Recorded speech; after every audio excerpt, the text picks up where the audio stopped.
Okay, when it comes to resumes, I mean, there's ways to embellish on your resume, and really, for the most part, is anyone going to go investigate colleges from the 90s and their dean's lists or whatever? No, I think they're it depends not. on your profession. Yeah, well, 12% of people say, yeah, I've lied in my resume before. And people will change their position title, I guess, to reflect something better than it actually was. See, I'm not down with that personally, but I can understand why. Say you left a job off there, you were someplace for 2 months, and you realize this isn't the job for me. You don't really want that on there because it looks like a really weird red flag. But so what do you lie about on your resume? The top things we lie about our experience.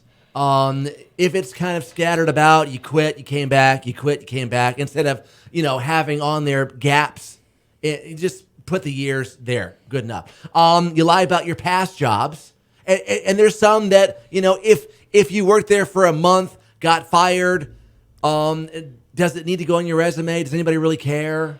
Will they even look at it anyway? Well, and I think everybody at some point in their career, not everybody, but most people have gone somewhere thinking it's going to be great because you were sold a whole bunch of promises and sizzle. And then you get there and like you said, for a month and you're like, this is not what I interviewed for, what I was promised for. So yeah, that one you just kind of, you delete, you gloss over it. Your previous job titles, we lie about that. Again, making it something better than it actually was.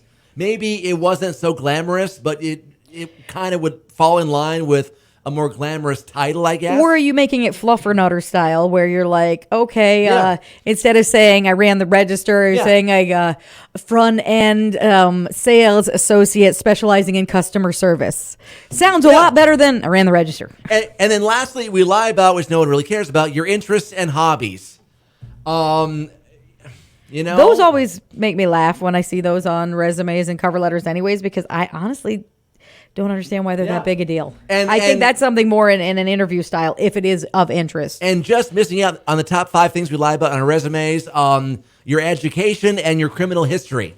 We overlooked that. Be careful on the criminal history depending on the job. If they fingerprint you and they find out, that just sunk your ship. Get more info now, Yes FM, Facebook, Twitter at 967 Yes FM, and the Merz in the Morning page at yesfm.com.